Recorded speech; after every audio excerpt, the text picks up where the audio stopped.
So we want to get our athletes fast.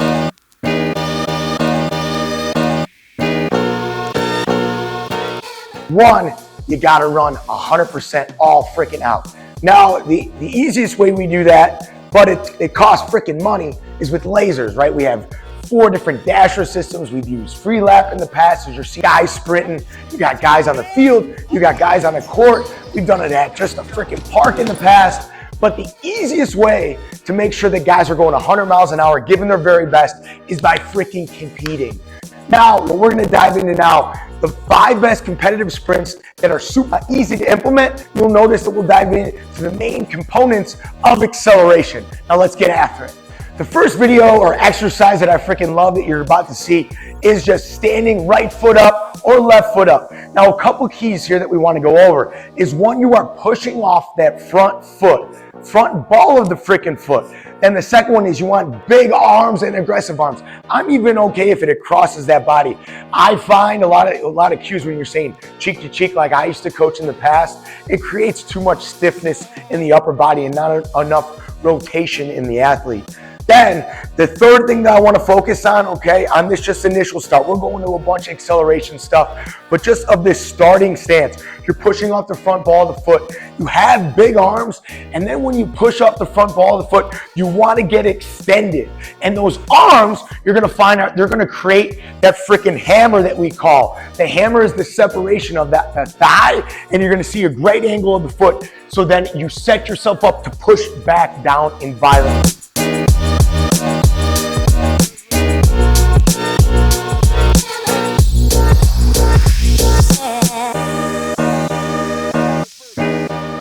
Second exercise here, our lateral half kneeling start. A few reasons why I love this. One, it sets up that you're adding some rotation.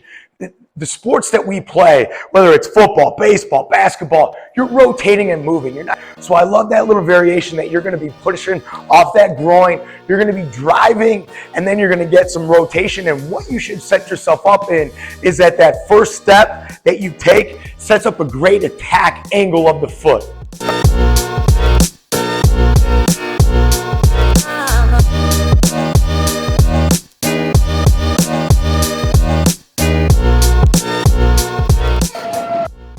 Third exercise now, we're talking about the push-up start, starting from the chest. A couple things you want to focus on here. Make sure all the knuckleheads have their hands behind the line. You'll see some guys trying to get an edge that you're ready to go. Another cue that I like to add here, as their head are down, I'll change up the start. Instead of on the whistle, be like, hey, this is on go, this is on go, ready! And then ready, they'll pop up. You're like, no, on go! And then have them take off. Make sure so they're turning on the brain a little bit, okay? Then you'll find something that I really enjoy about this is that it actually is going to show you who the athletes are, because you actually have to have balance and coordination. You're not just having a standing start. You're not in just that lateral start where they just got to push and then attack back. These frickers got to pop up, go, and they got to kind of create that acceleration on their own. Push-up start, great freaking exercise.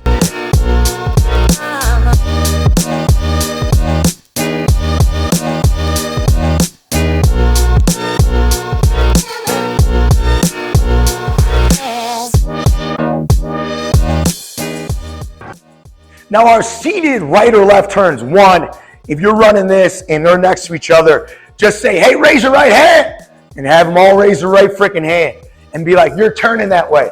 Trust me, you're gonna go, as coaches, we know, hey, if you don't tell them exactly what to do, something bad could happen. I've seen plenty of guys turn right, one guy turn left, boom. So be aware of that. Have them raise the right hand before they go. But the reason I love these drills, a couple cues that I'll go into. One, once again, balance and coordination, that they have to spin and get up. But then they're creating that natural forward lean as they go to attack the ground, back and down. Big, nasty, aggressive arms.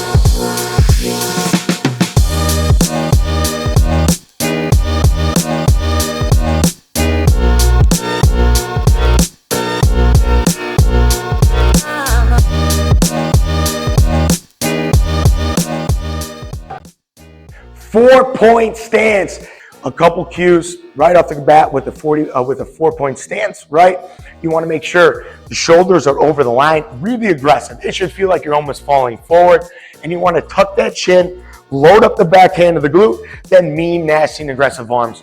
Make sure the athlete's attacking back and down. Positive above the 4-point stance is one, you're gonna put a ton of freaking pressure on the ball of that foot and that quad, which requires a ton of ankle mobility, and it requires a ton of freaking tension and strength.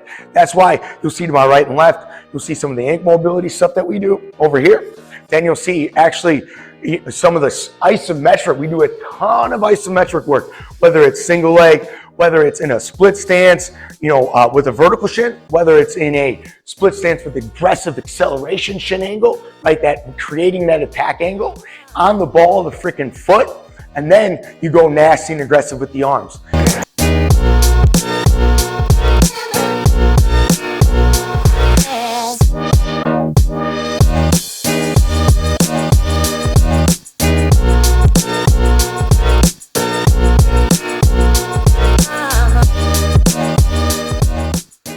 5 awesome freaking drills. Hopefully you like this. If you like it, make sure you hit like. If you want to share it, save it, send it to an athlete, send it to your additional coaches. I know what's awesome about this is what? You can run it on a freaking court, in a hallway, on a field, in a park, and you're gonna see your athletes compete at a high freaking level. As always, any questions, leave a comment below. I'll make sure to answer them. Coach Kano, win the freaking kid.